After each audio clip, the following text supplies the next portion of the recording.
Praise the Lord.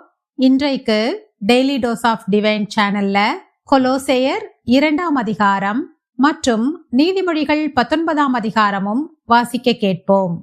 கர்த்தாவே, உம்முடைய வேதத்தில் உள்ள அதிசயங்களை பார்க்கும்படிக்கு எங்கள் இருதயத்தின் கண்களை திறந்தருளும் சுவாமி. ஆமேன். கொலோசேயர் 2ஆம் அதிகாரம். உங்களுக்காகவும் லவோதிக்கேயாவில் இருக்கிறவர்களுக்காகவும் சரீரத்தில் என் முகத்தை காணாதிருக்கிற மற்றெல்லாருக்காகவும் மிகுந்த போராட்டம் எனக்கு உண்டென்று நீங்கள் அறிய விரும்புகிறேன். அவர்களுடைய இருதயங்கள் தேற்றப்பட்டு அவர்கள் அன்பினால் இணைக்கப்பட்டு பிதாவாகிய தேவனுக்கும் கிறிஸ்துவுக்கும் உரிய ரகசியத்தை அறிந்து கொள்ளுகிற உணர்வின் பூரண நிச்சயத்தினுடைய எல்லா ஐஸ்வர்யத்திற்கும் உரியவர்களாக வேண்டுமென்றே இப்படி விரும்புகிறேன். அவருக்குள் ஞானம், அறிவு என்பவைகளாகிய பொக்கிஷங்கள் எல்லாம் அடங்கியிருக்கிறது. ஒருவனும் நயவசனிப்பினாலே உங்களை வஞ்சியாதபடிக்கு இதை சொல்லுகிறேன். சரீரத்தின்படி நான் தூரமாயிருந்தும் ஆவியின்படி உங்களுடனே கூட இருந்து உங்கள் ஒழுங்கையும் கிறிஸ்துவின் மேலுள்ள உங்கள் விசுவாசத்தின் உறுதியையும் பார்த்து சந்தோஷப்படுகிறேன். ஆகையால் நீங்கள் கர்த்தராகிய கிறிஸ்து இயேசுவை ஏற்றுக்கொண்டபடியே அவருக்குள் வேர்கொண்டவர்களாகவும் அவர் மேல் கட்டப்பட்டவர்களாகவும் அவருக்குள் நடந்து கொண்டு நீங்கள் போதிக்கப்பட்டபடியே விசுவாசத்தில் உறுதிப்பட்டு ஸ்தோத்திரத்தோடே அதிலே பெருகுவீர்களாக.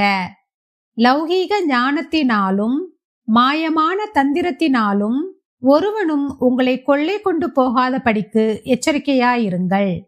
அது மனுஷர்களின் பாரம்பரிய நியாயத்தையும் உலக வழிபாடுகளையும் பற்றினதேயல்லாமல் கிறிஸ்துவை பற்றினதல்ல. ஏனென்றால் தேவத்துவத்தின் பரிபூரணமெல்லாம் சரீர பிரகாரமாக அவருக்குள் வாசமாயிருக்கிறது. மேலும் சகல துரைத்தனங்களுக்கும் அதிகாரத்துக்கும் தலைவராயிருக்கிற அவருக்குள் நீங்கள் பரிபூரணமுள்ளவர்களாயிருக்கிறீர்கள். அல்லாமலும் நீங்கள் கிறிஸ்துவை பற்றும் விருத்த சேதனத்தினாலே மாம்சத்துக்குரிய பாவ சரீரத்தை களைந்து விட்டதினால் கையால் செய்யப்படாத விருத்த சேதனத்தை அவருக்குள் பெற்றீர்கள். ஞான ஸ்நானத்திலே அவரோடே கூட அடக்கம் பண்ணப்பட்டவர்களாகவும் அதிலே அவரை மரித்தோரிலிருந்து எழுப்பின தேவனுடைய செயலின் மேலுள்ள விசுவாசத்தினாலே அவரோடே கூட எழுந்தவர்களாகவும் இருக்கிறீர்கள்.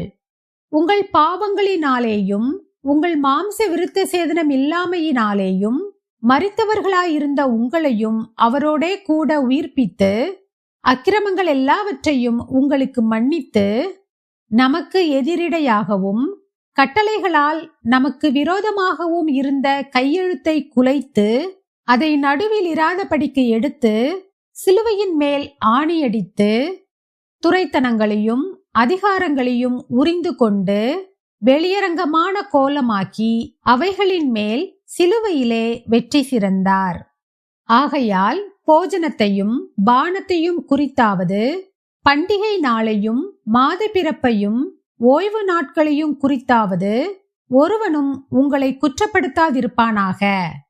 அவைகள் வருங்காரியங்களுக்கு நிழலாயிருக்கிறது. அவைகளின் பொருள் கிறிஸ்துவை பற்றினது.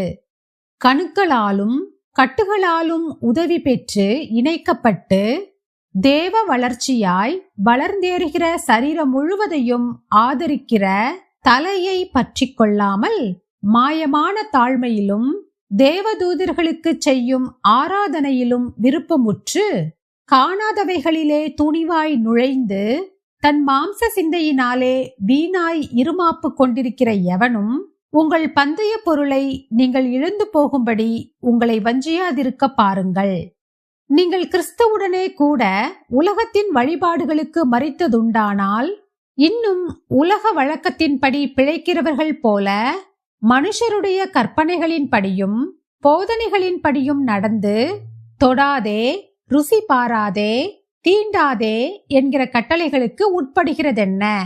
இவையெல்லாம் அனுபவிக்கிறதினால் அழிந்து போகுமே.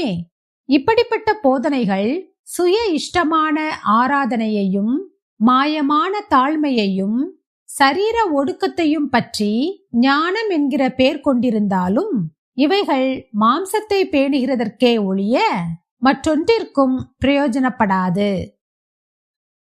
நீதிமொழிகள் 19ஆம் அதிகாரம்.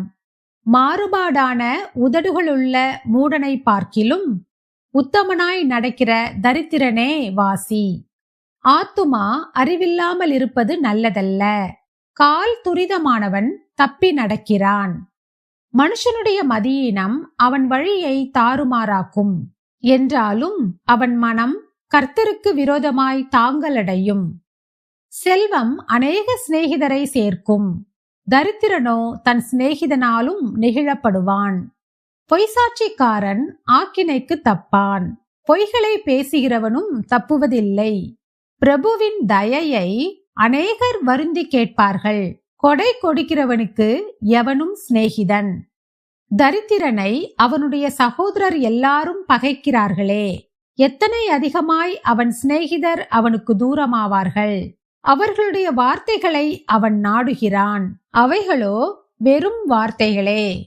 ஞானத்தை பெற்றுக்கொள்கிறவன் தன் ஆத்துமாவை சிநேகிக்கிறான். புத்தியை காக்கிறவன் நன்மை அடைவான். பொய்சாட்சிக்காரன் ஆக்கினைக்கு தப்பான். பொய்களை பேசுகிறவன் நாசமடைவான். மூடனுக்கு செல்வம் தகாது. பிரபுக்களை ஆண்டு கொள்வது அடிமைக்கு எவ்வளவும் தகாது. மனுஷனுடைய விவேகம் அவன் கோபத்தை அடக்கும். குற்றத்தை மன்னிப்பது அவனுக்கு மகிமை. ராஜாவின் கோபம் சிங்கத்தின் கெர்ச்சிப்புக்கு சமானம். அவனுடைய தயை புல்லின் மேல் பெய்யும் பனி போல் இருக்கும். மூடனாகிய மகன் தன் தகப்பனுக்கு மிகுந்த துக்கம். மனைவியின் சண்டைகள் ஓயாத ஒழுக்கு. வீடும் ஆஸ்தியும் பிதாக்கள் வைக்கும் சுதந்திரம். புத்தியுள்ள மனைவியோ கர்த்தர் அருளும் ஈவு. சோம்பல் தூங்கி விழ பண்ணும்.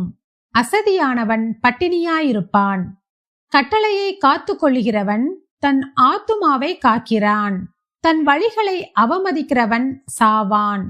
ஏழைக்கு இறங்குகிறவன் கர்த்தருக்கு கடன் கொடுக்கிறான். அவன் கொடுத்ததை அவர் திரும்ப கொடுப்பார். நம்பிக்கை இருக்கும் மட்டும் உன் மகனை சிட்சை செய். ஆனாலும் அவனை கொல்ல உன் ஆத்துமாவை எழும்ப ஒட்டாதே.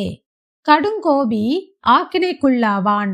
நீ அவனை தப்புவித்தால் திரும்பவும் தப்புவிக்க வேண்டியதாய் வரும். உன் அந்திய காலத்தில் நீ ஞானமுள்ளவனாயிருக்கும்படி ஆலோசனையை கேட்டு புத்திமதியை ஏற்றுக்கொள். மனுஷனுடைய இருதயத்தின் எண்ணங்கள் அநேகம். ஆனாலும் கர்த்தருடைய யோசனையே நிலை நிற்கும். நன்மை செய்ய மனுஷன் கொண்டிருக்கும் ஆசையே தயை. பொய்யனை பார்க்கிலும் தரித்திரன் வாசி. கர்த்தருக்கு பயப்படுதல் ஜீவனுக்கேதுவானது. அதை அடைந்தவன் திருப்தியடைந்து நிலைத்திருப்பான்.